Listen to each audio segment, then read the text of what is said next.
Pokémon Emerald, a game that released on September 16th, 2004 in Japan and May 1st, 2005 in the US. It's generally agreed upon to be a top 5 Pokemon game, and for older Pokemon fans, their favorite Pokemon game. Emerald really has solidified itself in the Pokemon community as one of the best mainline series game. However, is it really as good as everyone says it is? I wish I could glaze it as well, but the only problem is, I was fucking 4 when this released in the US. Pokemon Pearl was my first mainline game, and I never had the motivation. I was too lazy to replay older games until now. Almost 2 decades later, here's my very first playthrough of Pokemon Emerald to answer the burning question, was Emerald really that peak?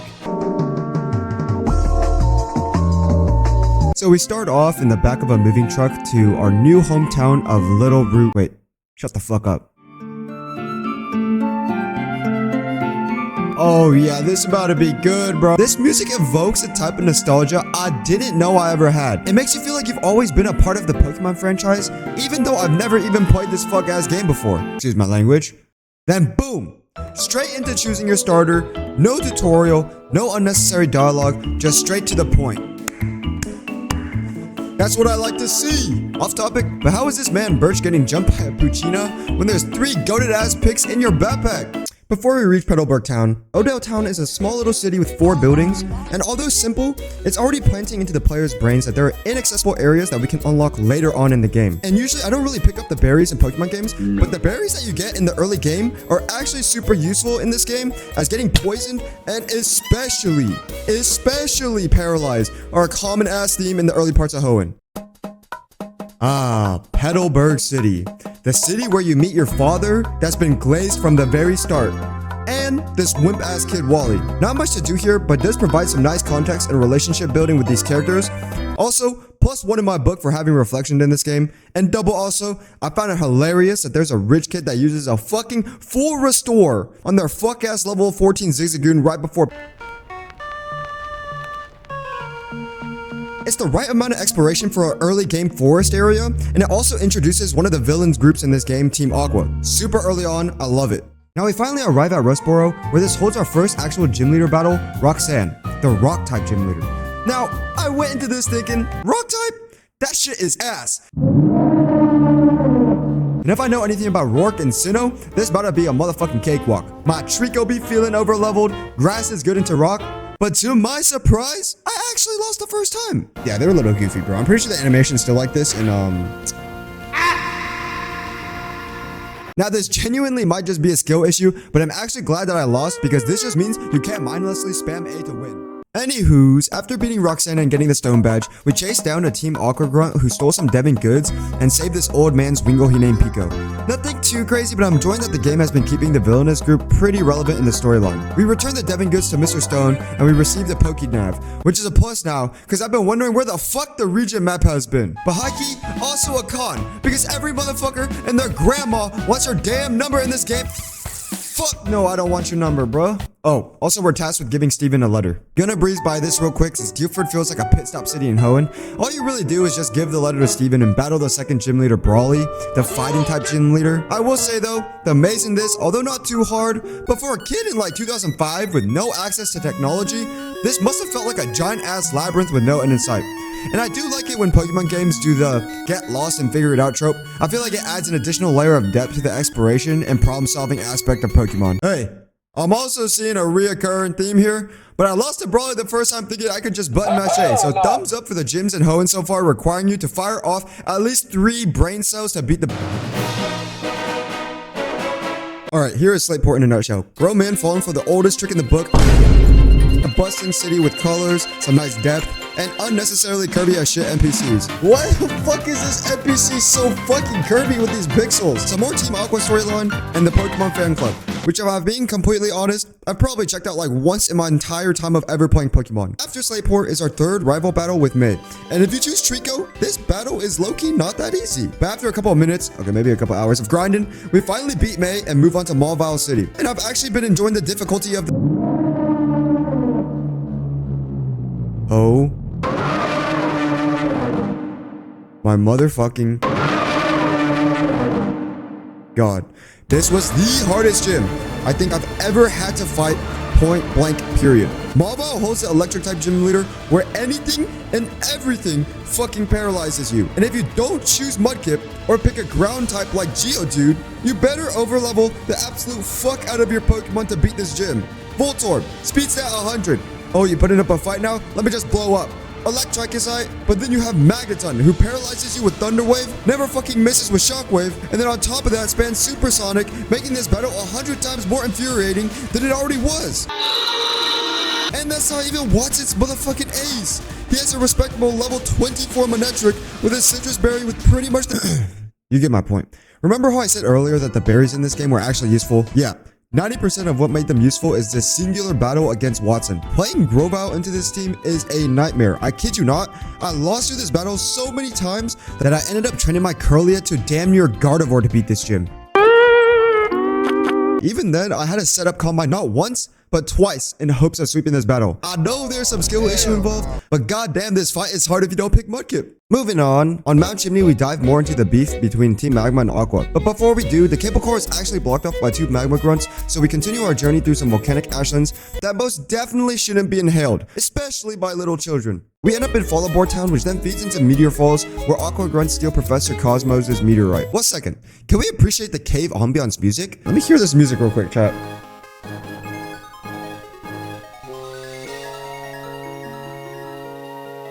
And from here, we go to Mount Chimney, where we can now access the cable car, and these Magma Grunts running a 3v1 on my boy Archie. This shit's unfair! Maxie tries to strengthen the volcano with a meteorite, but we battle him to stop that from happening. And honestly, these evil team battles have been pretty manageable, nothing too crazy. On top of that, I didn't play the OG Ruby or Sapphire, so I'm not too familiar with the original story, but the rivalry between Team Aqua and Team Magma feels pretty fluid and keeps the stakes really interesting. Afterwards, we walk down the Jagged Pass and end up in Lava Ridge Town that holds our 4th gym leader, Flannery, and also... Oh, whoa!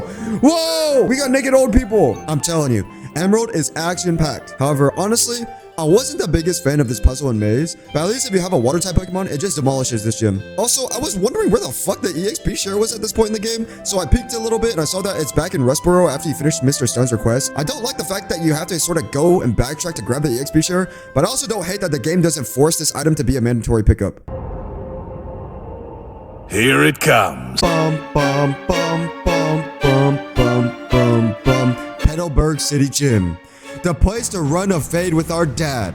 Specializing in normal type Pokemon, Norman and his Poke trainers would be a walk in the park with Torchic. And this gym's gimmick is pretty fun. It gives the player options and exposes them to different battle mechanics. So good job, Game Freak. Surprisingly, I actually didn't really struggle with this gym as much as I thought, and I beat it pretty quickly. We finally are able to use Surf, which is a good choice because the rest of this game is deadass just all water. Also, it's broken in Gen 3 because this shit doesn't hit your ally. Now, I will say, there's a lot of different routes and opportunities we can do with Surf. Optional routes, the abandoned ship, even back to Mauval. I ended up just wanting to follow the simplest path to complete the game, but just wanted to say, it's kind of crazy how jam-packed the amount of content they fit into this. Quick side note, did beating gyms always buff your Pokemon stats? I feel like I've never seen this in Gen 4 and up, so I was just curious to know. In the spot, I came with the fellas. We continue west in our journey in Hoenn, but before reaching the 6th gym leader, Winona, we battle Team Aqua at the Weather Institute and actually need to walk past Fortree City to get the Devon Scope from Steven. From there, we can finally access the flying type gym leader, Winona. Not the most difficult battle, but not a walk in the park either. That Parasong Swablu threw me the fuck off, bro. We're also finally able to use the HM move Fly, which is perfect because there's a lot of running around to do after this part. One eternity later. At the top of Mount Pyre holds the red and blue orb. We low-key late to the party because Team Magma already stole the blue orb, and even though we're right behind and battle Team Aqua, they still snatched the red orb. I don't know why Pokemon always does the flipperoo shit with colors. Like, ain't the red orb supposed to be for Groudon and blue for Kyogre? Anyways, this elderly woman gives us the Magma emblem, which we then use to infiltrate Team Magma's hideout at the Jagged Pass. Surprisingly, this hideout has a lot of area to explore, and we get our first look at Groudon being awakened. Is this guy tripping? I thought he needs the Magma orb. Wait, how the fuck does that work, bro? He just made Hollow purple. And from here, we go back to Slateport to witness Team Aqua stealing the submarine. I track them back to Team Aqua hideout and eventually battle Team Admin Matt, who informs us that Archie has already escaped on the sub to awaken Kyogre. Fly coming in hella handy now. One of the criticisms for Hoenn is that it has a shitload of water. And I low-key kind of agree with it because it took me a hot fucking second to finally be able to find Moss Deep City. You know, so far I've enjoyed the gym battles, and the content in general in this region has been super jam-packed. But this game continues to deliver, bro. The gym puzzle in Moss Deep actually requires you to think, and this is the first time I think a gym battle was a double battle by twins. Oh, on top of that, I was severely underleveled, so I actually needed to grind a little bit and farm some EXP, something that I haven't felt the need to do in some of these newer titles. After a little bit of trial and error, I finally beat the 7th gym leaders? I don't know. And we set out to find Archie and the damn Kyogre he trying to wake up. From here, I catch a Tentacool to teach it dive because my Pelipper for some reason can't learn it, which kind of makes sense, but also like, damn. Later on, we're going to need to use Waterfall too, so 3 HM water moves is high-key pretty annoying, not going to lie. But if we ignore that for a slight second, the sense of exploration is high-key pretty crazy and good for something that was made for... We battle some Team Awkward Grunts, and I get stuck on this dumb-ass puzzle. Please tell me I wasn't the only one that could not figure this shit out for the life of me. Oh, hold up. Y'all might be cooking, hold up. What, am I cooking here? Well, I don't think I'm cooking. Give me like 5 more minutes and I would have gotten it, but I ended up just consulting chat to solve this kid puzzle game for me. So good job Game Freak for confusing a grown-ass man. Right after this puzzle, we battle Archie, but bro still awakens Kyogre. Like, damn, bro. What the fuck was the point of me battling you if you were just gonna wake up this primal beast anyways? We go back to the surface where Archie and Maxie realizes they're dumb and dumber. Cause look at the state of the world right now. We go back to Zootopolis. Zootopolis? I don't know how to pronounce this, guys. And Groudon is beefing on a 2x2, and Kyogre, per usual, is fighting on a home field advantage. Steven is here to introduce us to Wallace, who was the original 8th gym leader in the Ruby and Sapphire games, and Wallace tells us to get a certain somebody to break this generational beef up. So we end up traversing even more water before reaching Sky Pillar, and we wake up Ray Ray, who flies over to Zootopolis to get this shit wrapped up. Okay, I know it's like... Hold up. Let me shut the fuck up. Dude, this is beautiful, bro. Look at this music. Look at the fucking, like, the green, red, and blue on my screen. Oh my god, bro. I might just bust. After Rayquaza shuts Groudon and Kyogre's asses up, we fight the final gym leader right here in Zootopolis, Quan. It's a fun gym puzzle, and I was low-key getting confused for a little before I locked the fuck in. Bro, also, I'm so sorry. I love Sceptile, but even in a water-type matchup, Sceptile's still a liability because Juan got ice-type moves in his bag. But this battle wasn't too hard, and I'm finally ready to take on the Elite Four. But before I do, I was like, aren't I supposed to typically have the box art legendary before the Elite Four? But I was double confused because I don't remember picking up the Master Ball, but I said, fuck it. I went back to Sky Pillar after beating Quan and realized the floor levels had changed. This is high-key not an easy obstacle, and I'm willing to bet if you played this back in 05, you had an older sibling, you handed that motherfucking GBA to them so that they could complete these obstacles. After a little bit, I reached the top, and this God Snake was level 70? 70? I knew I was cooked, but fuck it. I chucked some balls, got my ass beat, and said, let's just go to Elite Four, man. All right, I need you guys to peep game and lock in, because we in the... Like any other Pokemon game, before the Elite Four is Victory Road, notoriously filled with higher level trainers, mazes, wild Pokemon, and the rival battle. I feel like this, okay, I don't know, is Wally like considered to be like a well-written Pokemon character? Because I feel like he wasn't that impactful in this game. I'ma keep it a buck. Wally low-key just gives me like Zenitsu vibes from Demon Slayer, where all he does is be clingy and cries. That was a joke. Don't fucking lose your mind over this shit. Anywho's, we actually struggle a little bit in our first pass through Victory Road, but I also spent some time here to train up right before the Elite Four fight.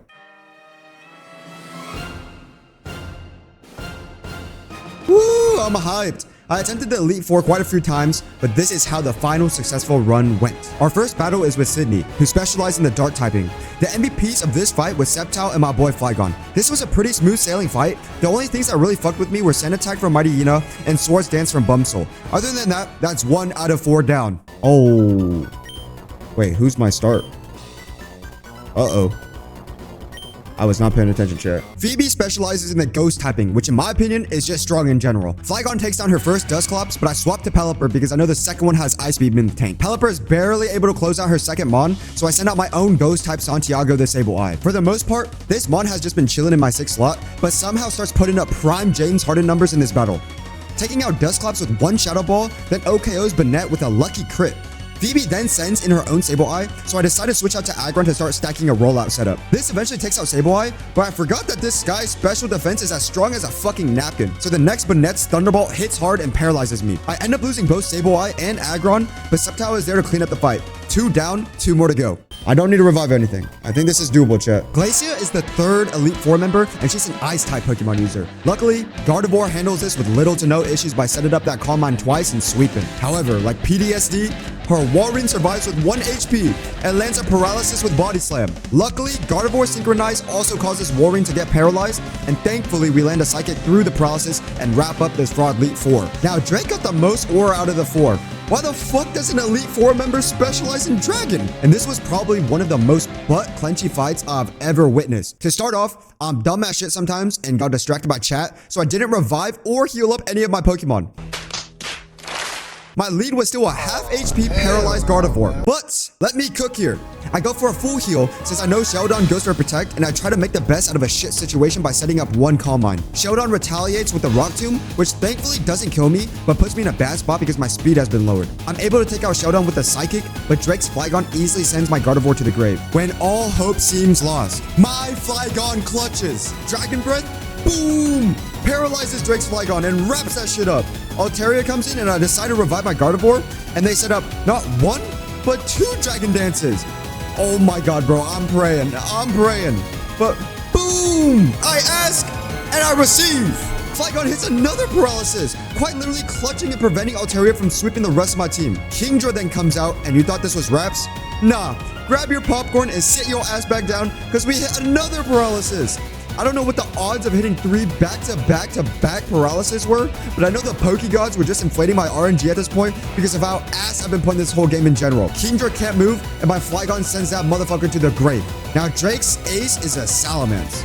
Okay, pause. Why the fuck does this Elite Four member have a pseudo-legendary? What the fuck, man? I was like, no way I hit another paralysis, right? No way. Give it to me. Come on. Oh, dang, so close. Well, I guess the Pokegod's power, like MUI Goku, because after a certain time limit, that shit just don't work anymore. Dragon Claw seals the deal for Flygon, and I throw out Sceptile to see what he can do. I decide to go for a Rock Tomb to try and at least slow it down, but I end up missing. Sceptile, you choking, man. At this point, I thought it was over since Salamence has Crunch. I full heal Gardevoir back to full health, and somehow tank 2 crunches. I thought for sure I'd die to, if not 1, at least 2, right? Maybe it's that physical special split bullshit before Gen 4. I don't know, bro. Gardevoir barely scrapes by and clutches the win. Yes! We clutched that. This was probably one of my most hype battles ever, and Flygon was actually moving like Yuji Itadori, hitting 8 black flashes back to back to back. This is the run, chat! This is the run! I need to go pee, though. I need to go piss hella bad. Let's not celebrate too soon, though. We still have a champion to face, and I only have 3 revives, 2 potions, for a half HP Gardevoir, and 5 fainted Mons. I end up reviving Sableye, Pelipper, and LeBron James, and teach Pelipper Toxic to see if I can cheese by this win. Honestly, I should have revived Sceptile, but he's been moving like Zion ever since he got to the NBA, so I decided to give Sableye the underdog a chance. Walking in with a half-baked team, the odds didn't look good. But as Prime All Might once said, go beyond plus ultra. Sending chilling inspirations down my Pokemon's back, I was ready to take on Hoenn champion. Why the fuck is it Wallace? This whole time, the way the game's been hyping up Steven, I thought it'd be him. Not this dude who showed up in the last 5% of the game. Nah. Now I can't lose to this bum. And a bum he was. All right, let's do this, Wallace. Let's do this.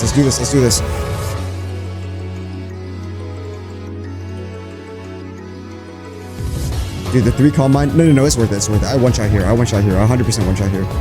I one-shot here. I one-shot the next one. I think I actually sweep now. This is the run. GG's. Good games. Come on. You want to go all the way down? That's what I'm talking about. Beefcake? Not around here. This is it, chat. This is 100% it, bro. Tentacruel? Bro, come on now. You're talking to the Psychic user of Gen 3, bro. Psychic Merchant? Absolutely. You always attack on heal turns. Not do anything with the free turn given to you on a silver platter. Thank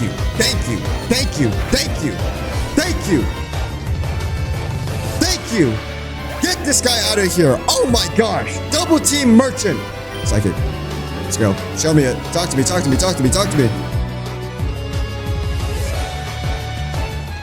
what I'm talking about, bro.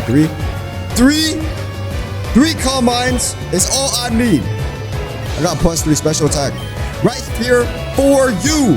You're not surviving this. You're not surviving this, bro. You're not making a single move, Gyarados. What did I say? This is the run. Buzz was the GOAT. Talk to me. Talk to me now.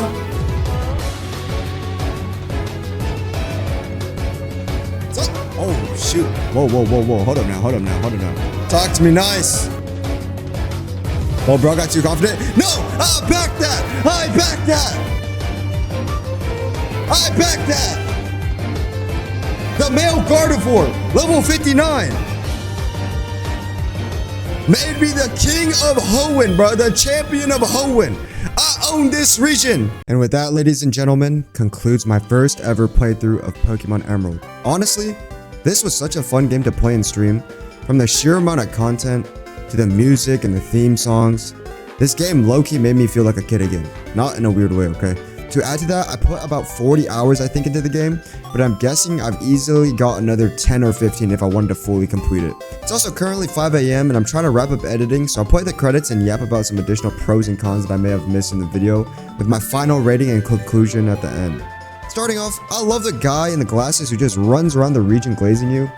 And the two interviewers that do double battles that also follow you around is such a cool concept. And speaking of double battles, the EXP share is broken as fucking Gen 3, by the way, because your EXP share Pokemon just gets double the experience, which is why my Flygon ended up out-leveling my Sceptile. I feel like there are so many things that I can still explore even after beating this game. Two off the top of my head are the Mirage Tower and the Mirage Island. Like, that must have felt crazy back in 05 to see these locations just like come and go as a kid. Like, you're as a kid, no internet, you're like, what the fuck is going on? Additionally, I did like that the HM cut doesn't seem to be a necessity to navigate this region, but I will say that the latter half of the game is pretty water heavy. Like 3 HM water moves, Surf, Waterfall, and Dive is kind of crazy. Like if you're putting that on one Mon, dude, especially if you pick Swampert, right? In terms of like raw gameplay experience, the physical and special like pre-split, I didn't really mind. I know it changed the competitive landscape, but in terms of enjoyability, it didn't really change that much. Also, Wally low-key a bum, and like I don't know what he did all game. Wallace high-key a bum. Okay, it should have been Steven that was the champion in my opinion. Also, Rayquaza is still chilling on Sky Pillar, and that Master Ball is definitely still chilling in the Aqua Hideout. But I think that just makes the game more enjoyable. That you can just sort of skip the Master Ball and just go fucking fight a level 70 Rayquaza, bro, and get your ass handed. Overall, Emerald was a really solid game. I would say like an 8.5 out of 10. Actually, 8.75 out of 10. The music was kind of fire, okay? So I think Emerald is confirmed peak, guys. It is confirmed peak. If you do want to see more videos like this, and you do want to support, please feel free to subscribe or come watch me live on Twitch. I'll have all my links in the description. It's never an obligation, obviously, but I do appreciate all the love and support, seriously. Have a good one, and deuces.